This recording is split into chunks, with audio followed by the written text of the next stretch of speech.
Opening up our afternoon session is Luis Pérez Oramas, who was born in 1960 in Caracas, Venezuela.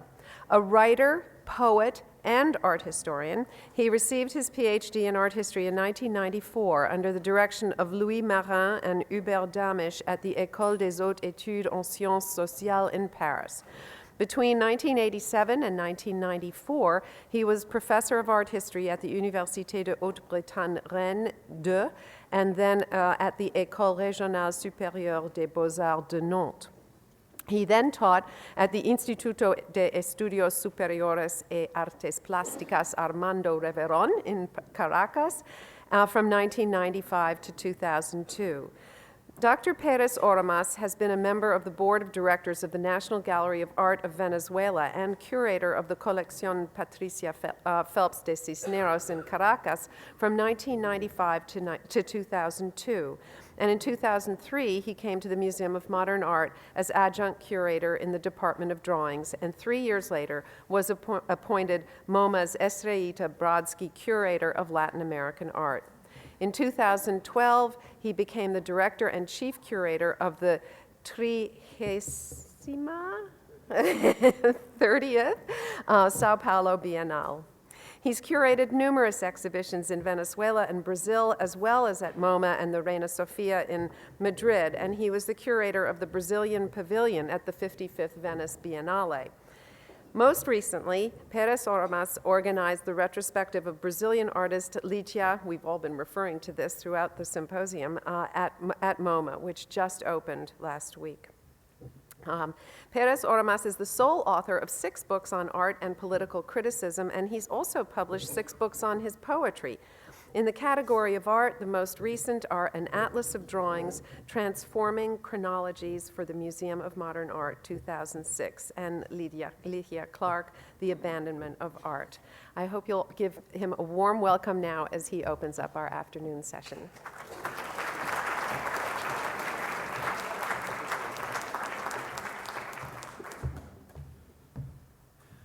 Good afternoon. Thank you. Thank you very much, Inge. I want to thank the Free Collection and Inge and Samantha and the organizers and supporters of this encounter, and obviously also Edward Sullivan. We all, even those who were not his students as myself, we are his students. So here we are. Thank you very much. Collecting Latin American art is this vast subject that becomes an automatism, and I hope that we can contribute to raise new questions and questions that are linked to our present times. I would like to start this presentation with a picture of the current painting and sculpture 4th floor galleries at the Museum of Modern Art. This is, I would say, the image of a friction. It shows a juxtaposition of works within the first gallery of the second half of the 20th century in MoMA's narrative as it is currently displayed, featuring works made in New York during the early 1940s. Among them, and against all stylistic odds, one can see the works of 2 artists, Brazilian sculptor Maria Martins, The Impossible, 1944, and Pete Mondrian, Broadway Boogie Boogie, 1943. Although subject of radically different critical fortunes in the international reception of their works, and in spite of the universal recognition of Mondrian as a landmark figure of modernist painting, the truth is that around 1943, Maria Martins was a much more successful artist than Mondrian in New York. By then, a neo-romantic impulsion materializing itself in a language of free gestures leading to an abstract expressionist action painting repertoire was trumpeting the New York art scene. It was during those days, in 1943, that Maria Martins showed her series of sculptures dedicated to the Amazonian myth in an exhibition at Valentine's Gallery, curiously shared with recent works by Piet Mondrian. And here's some examples of those sculptures that were shown in 1943. Maria sold all of her works, Mondrian known. Martins, a fascinating character and one of the most brilliant Brazilian artists of the 20th century, is today entirely forgotten and barely known outside of Brazil, where she still is a great figure. What we don't know is that Mondrian's Broadway Boogie Boogie, one of the crown jewels of MoMA's collection, was included in that Maria Martins Piet Mondrian show in 1943, and ultimately ended up being owned by Maria Martins, who immediately donated it to the museum, only to learn about its rejection by the institution. The Museum of Modern Art, as it seems, rejected Broadway Boogie Boogie, and the painting was only accepted soon after its rejection, labeled as a gift from an anonymous donor, thanks to the effective diplomacy of Ambassador Carlos Martins, Maria's husband, and Brazilian ambassador in Washington, and a close friend of Nelson Rockefeller. One should not forget that it was then also a time of war, which is something that we tend to forget so often. When rubber rather than art was an urgent necessity in order to win the ongoing and frightening Second World War, as a result of which, with the generous help of a Brazilian artist today totally and unfairly forgotten in New York, the politics of Brazilian rubber brought happily and collaterally to the belated blessing of Alfred Barr, the most brilliant painting ever painted by Piet Mondrian, to the collection of the Museum of Modern Art. This is just an anecdote that might serve us to feed our reflections on the uncertainty of aesthetic or institutional judgment, on the politics of art, and conversely, on the art of politics, but very especially on the ungraspable meaning of fortune and chance. I am less interested in the way Broadway Boogie Boogie made its path into MoMA, which was basically the same way, mutatis mutandi, that Rubens made its path into today Prado, Leonardo into Louvre, or Velázquez into Vienna, than in the friction that the juxtaposition of the work of the donor and the work of the given produce today, when one sees them oddly neighboring each other at MoMA and certainly ignoring the petite histoire.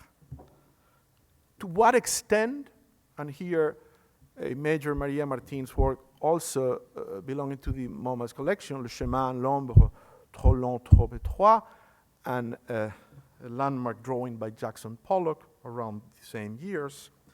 To what extent the insertion of Maria Martins among the great figures of the New York art scene in the early 1940s modifies and or complements a narrative that is among the most well established in the recent historiography of modern art. To what extent the unexpected presence of Mondrian among the constellation of artists who at the dawn of surrealism were emphasizing the expression of irrepressible gestures, here an example with Willem de Kooning, giving birth to abstract expressionism, could serve us as a token of the syncopated chronology and uncanny complexity that overwhelms art history time and again with the factual and often unaccounted evidence of singularities. Although looking at Maria besides Mondrian today at MoMA may not be much different than thinking of, let's say, Peter Bruegel painting his journey of blind people walking to nowhere, the parable of the blind leading the blind, just after the peasant Flemish genius saw the then freshly finished Last Judgment by Michelangelo at the Sixtina Chapel. The juxtaposition of Maria and Mondrian will serve me as a pretext to address some of the challenges implied by collecting Latin American art in this country, or at least in this city. I would argue that this juxtaposition is, among other things, a responsible gesture from the part of the museum. It is an acknowledgement of the never-ending narratives that museums are meant to embody and unfold, display, and convey. Like in a chess game, the relocation of a piece, its insertion of its absence affects the whole picture. Moreover, and more dramatically, if one addresses, as this encounter claims, the insertion, relocation, presence, or absence of a whole continent's artistic production in our public collections, collecting Latin American, and I would say modern art, which is my field, in such public institutions might necessarily imply transforming chronologies and certainly shifting narrative too. What is the space of those transformations and shiftings? And I am showing you an example of the reinstallation of the Museum of Modern Art permanent collection in 2004 when we reopened the museum and a major painting by Armando Reverón that was at the time donated by Patricia Feltes Cisneros and belongs today to the collection, was hung by John Ellerfield besides this very well-known and contemporary to it Pablo Picasso sculpture, The Pregnant Woman. What is the space of those transformations and shiftings? What kind of patrimonial ideology, what kind of granted art, historical narrative, collecting Latin American art in American mainstream institutions affects or transforms? Is it an act of reformation, amendment, recollection of the forgotten and overlooked? Probably all of the above, and at the same time much more than the above. More generally, and pointing towards the philosophical crux of the question, one might ask, what is the destiny of, or the fate of museum narratives at a time of overwhelming immediate information flows? How do we read those narratives when our culture is driven by the ceaseless dissemination of histories and by the multiplication of collective practices of syncopated, interrupted breathing? When the digital world becomes a prosthetic extension of our own bodies through smartphones and other devices, and breathing encompasses the syntaxes of jumping, one could remember Walter Benjamin's thesis in 1936 in his text on Nicolas Lescaut, the storyteller, that it is precisely the dissemination of information that has brought the art of narration to its exhaustion in a society where we are not capable of sharing and exchanging experiences anymore. I am interested, therefore, in the possibility or impossibility of telling histories and embodying narratives in the museum today. I am showing you an example of an exhibition that I organized at MoMA, Tangled Alphabets, presenting a juxtaposition of the works of Mira Schendel and Leon Ferrari. I am thus interested in considering this question: who speaks in the museum? How could one recognize, acknowledge, identify, question, answer, or even contradict the voice that speaks in the museum? I am extremely reserved about the unlikely accuracy of such a term, Latin American art, as it seems just similar to European art or African art. We need to challenge its generality. We need to dismount and deconstruct its wholeness into a complex landscape of singularities in order to make it relevant for any art historical or curatorial, for that matter, task. Otherwise, it is or it will become another skirmish for the politics of marginalization. The recent interest in Latin American art by major collecting institutions in the US, and this is just a little bit of an advertising for the Lydia Clark show at MoMA. The recent interest in Latin American art by major collecting institutions in the US and Western Europe seems to finally be catching up with other disciplines dealing with social science and humanities. Think of this. It is certainly inconceivable to address the field of economy or those of politics, sociology, anthropology, etc., without taking into account the history of politics and economy and social issues in the vast continent that is known as Latin America. However, this is exactly what art history and its dependent collecting and curatorial practices and institutions have done until recently, establishing a narrative for modern art and late modernism that simply ignores the history of Latin American modernities, with a very few exceptions. For that matter, and as far as the museum is also, or while it is yet, an institution driven to establish narratives and to discuss history, and I speak for myself from the perspective of a curator working in a modern art museum and as a Latin American art historian, it seems key to unveil, maybe even to denounce, the ideology of neutrality that drives most museum narratives.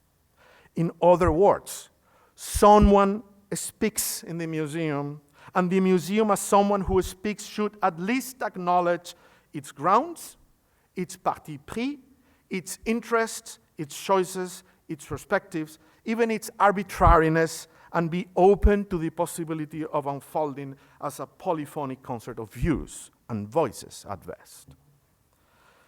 As there is no a single view or a single history of modern art, there is no a single view or a single history of modern Latin American art. However, and obviously, collecting or renewing the collection of Latin American art in mainstream institutions implies the necessity of overcoming the traps of the canon, the idea of periphery as a stigma, the utmost simplification of art history narratives as they are conceived as the exclusive result of a dialectics of formal and ideological domination and or derivation. Claiming to dismount the canon by opposing it in its own phantomatic and antithetic duplication labeled as its inversion, what I would call the fiction of differences, equals to understanding the singularities of Latin American modernity as derivative identities, as belated transferences of information, what I would call the fable of transferences.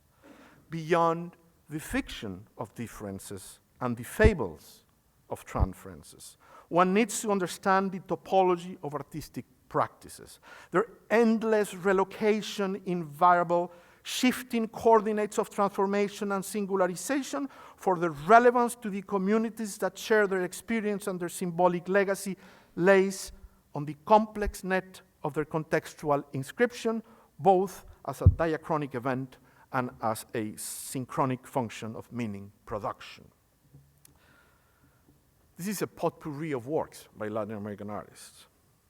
Reverón, Jules Solar, Torres Garcia, Lydia Clark, Gego, Flavio de Carvalho, Claudio Perna, Eduardo Costa, Eloy Sica, etc.